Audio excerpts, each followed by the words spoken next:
আসসালামু আলাইকুম, সবাই কেমন আছেন? আলহামদুলিল্লাহ, আমি আল্লাহর রহমতে ভালো আছি।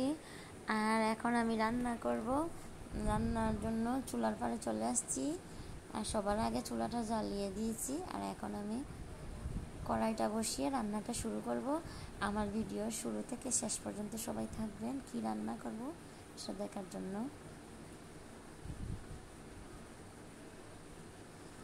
সবার প্রথমে আমি কড়াইতে বসিয়ে দিলাম চুলায়,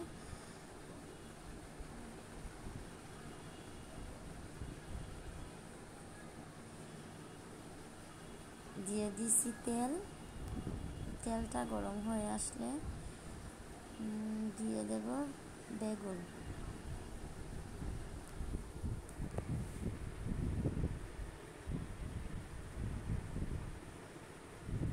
বেগুন দিয়ে দিয়েছি। এখন দিয়ে দেব হালকা একটুখানি হলুদ গুঁড়ো আর লবণ দিয়ে খুব ভালো করে বেগুনগুলো ভাজবো। না, খুব ভালো করে মানে হালকা একটু ভাজা দিব বেগুনগুলোকে, যেহেতু তরকারি রান্না করব বেশি একটা ভাজবো না।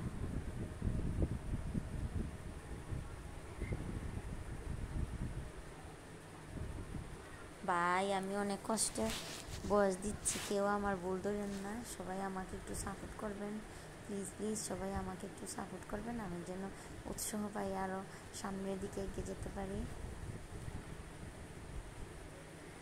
আর এখানে 2 পিস পাঙাশ মাছ। মাছে আমি এখন লবণ, হলুদ আর মরিচের গুঁড়া মাখিয়ে নেব।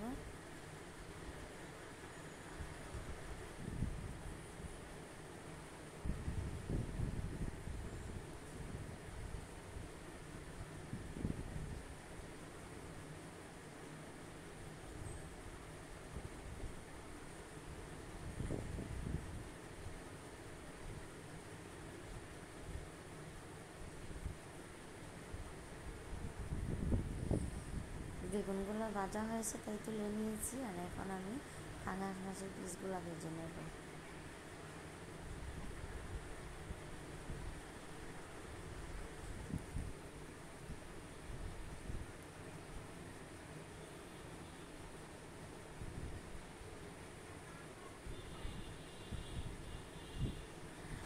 আমার প্রিয় ভাইয়া আপুরা, আমার রান্না কেমন লাগে তোমরা কিন্তু কমেন্টে আমায় জানাবা।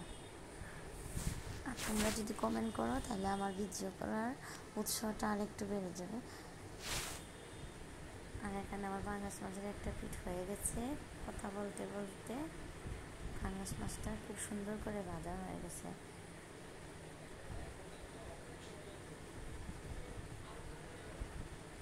এখন আমি কালো জিরার ফোড়ন দিয়ে দেব। কালো জিরার ফোড়ন দেওয়ার কারণ হলো গিয়ে পাঙাশ মাছে অনেক গন্ধ করে, তার কারণে গন্ধটা যেন বের না হয়, তাই দিয়ে দিচ্ছি কালো জিরা। আর দিয়ে দিচ্ছি পেঁয়াজ। পেঁয়াজটাকে হালকা একটু ভাজা করে নিয়ে তারপরে আদা রসুন দিয়ে দিলাম। দিয়ে দিচ্ছি লবণ, তারপরে হলুদ গুঁড়ো,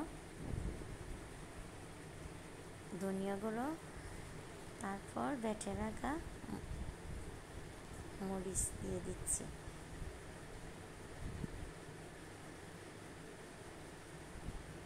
এমনিতেও পাঙাশ মাছ আমার খুব একটা পছন্দ না, তারপরও খেতে হয়, কিছু করার নেই। যেদিনকা বাজারে গিয়ে যেই মাছটা হাতের কাছে পাই ওইটাই নিয়ে আসতে হয়, কারণ আমার একা একা বাজার করতে হয়, বাজার করিয়া দেওয়ার মতন কেউই নেই।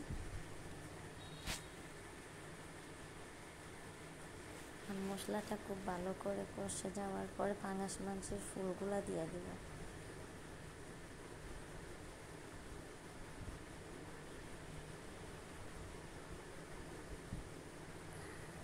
ফালি করে রাখা 4টা কাঁচামরিচ দিয়ে দিলাম। আর এখন পরিমাণ মতো পানি দিয়ে দেব। এগুলো কষানো হয়ে গেলে পানিটা দিয়ে কিছুক্ষণ জাল করে নেব।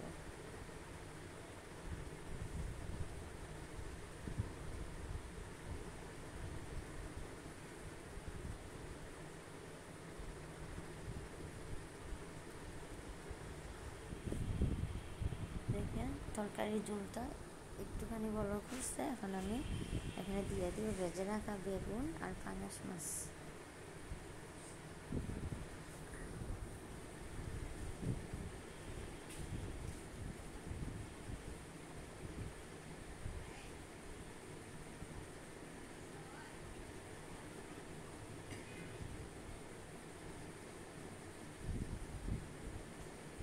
এখন কিছুক্ষণ জাল করার পরে খড়া দিয়ে ডেকে নেব।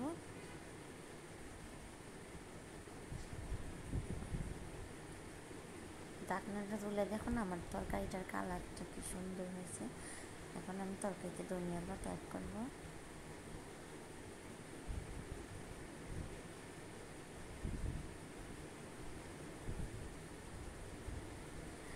দেখুন আমার তরকারির কালারটা কি সুন্দর হয়েছে। সবাই ভালো থাকবেন, সুস্থ থাকবেন।